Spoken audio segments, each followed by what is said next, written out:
लखनऊ से खबर है, जहां पर कल से कांग्रेस उत्तर प्रदेश जोड़ो यात्रा निकालेगी। सहारनपुर के गंगोह से ये यात्रा की शुरुआत होगी और साथ ही आपको बता दें, भारत जोड़ो यात्रा के बाद उत्तर प्रदेश में यूपी जोड़ो यात्रा निकाली जाएगी।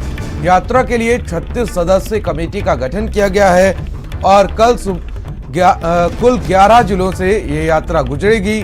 मुजफ्फरनगर, बिजनौर, अमरोहा, मुरादाबाद, रामपुर यात्रा निकलेगी। बरेली, शाहजहांपुर, लखीमपुर खीरी और फिर सीतापुर भी ये यात्रा जाएगी।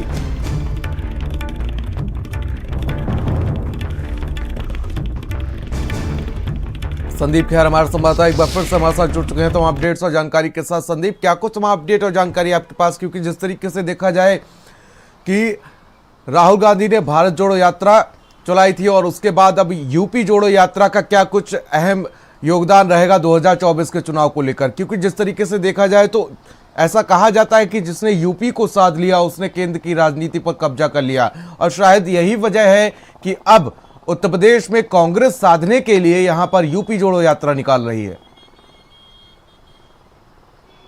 देखिए, बिल्कुल प्रियवा, जिस तरीके से राहुल गांधी ने जब भारत जोड़ो यात्रा निकाली थी तो कांग्रेस उससे बहुत ही ज्यादा उत्साहित थी और उसका कहना यह था कि इसका बहुत ही जो फायदा है हमको वो 2024 में मिलेगा।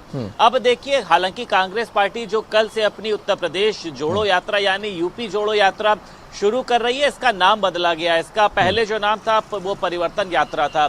अब ये कल जो यात्रा है सहारनपुर के गंगोह से देखिए शुरू होगी। सबसे पहले मां शकुंभरी देवी के दर्शन करेंगे। प्रदेश अध्यक्ष अजय राय तमाम जगहों पर भी देखिए जो इनके कार्यकर्ता हैं वो पहुंचेंगे। लगभग 15 लोकसभा को कवर करेंगे और इसी के साथ साथ देखिए इस पार्टी में यात्रा में शामिल होने के लिए कल दिल्ली में देखिए जिस तरीके से ये बड़ी बैठक हुई थी तो उसमें ये भी कहा गया है कि राहुल गांधी, प्रियंका गांधी और उसी के साथ साथ तमाम अन्य जो बड़े नेता हैं उनको भी न्योता भेजा गया है कि 15 लोकसभा में से 1 या 2 जगह में आप लोग भी शामिल होइए।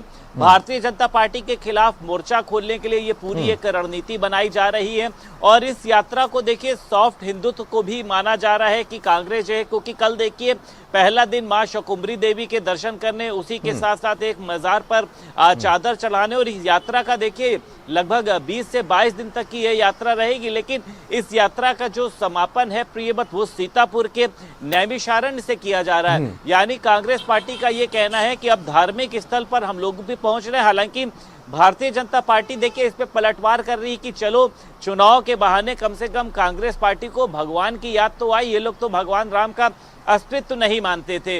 अब ये देखना देखिए दिलचस्प है कि कांग्रेस की ये जो यूपी जोड़ो यात्रा लेकिन है, संदीप, जिस तरीके से देखा जाए और समझने की कोशिश की जाए कि जब अभी 2023 में विधानसभा चुनाव हुए थे उसमें जिस तरीके से बीजेपी ने हिंदुत्व का कार्ड खेला और प्रचंड सरकार बनाई, प्रचंड बहुमत के साथ यहां पर सरकार बनाई, शायद उसी पथ पर अब कांग्रेस भी यूपी में चलती हुई नजर आ रही है।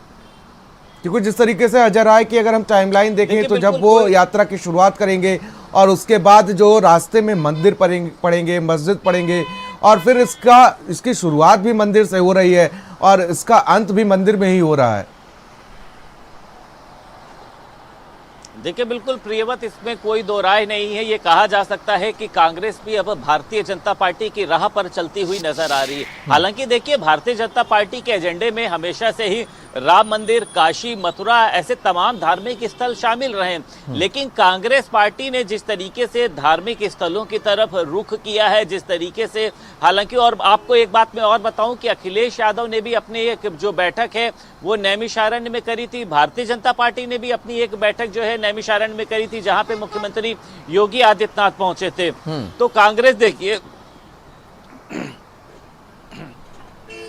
सॉफ्ट हिंदुत्व को लेकर आगे चल रही है और देखिए इस क्रम में भारतीय जनता पार्टी का कहना यह है कि हमें कोई भी फर्क नहीं पड़ना है कांग्रेस को जो भी करना है, क्योंकि देखिए जनता समझ चुकी है 3 राज्यों के जो चुनाव परिणाम आए और किस तरीके से कांग्रेस के नेता यूपी से गायब रहते हैं। बिल्कुल, प्रियंका गांधी लगभग 1 साल से ज्यादा देखे यूपी में नजर नहीं आई हैं। राहुल गांधी यूपी में कभी आते नहीं है। तो ऐसे में जो पार्टी के प्रमुख नेता जब यूपी में नहीं आएंगे तो कार्यकर्ताओं का हौसला जो है संदीप, क्योंकि ऐसा लग रहा है कि अब कांग्रेस को भी समझ में आ गया है कि अगर केंद्र की राजनीति को जीवित रखना है तो यूपी को साधना जरूरी है। बने रहिए आप हमारे साथ, तमाम अपडेट्स और जानकारी आपसे लेते रहेंगे। लखनऊ से खबर है जहां पर संसद की घटना के बाद विधानसभा की सुरक्षा के लिए कमेटी बना दी गई है। विधानसभा सुरक्षा पहले से अधिक चाक चौबंद कर दी गई है। आपको बता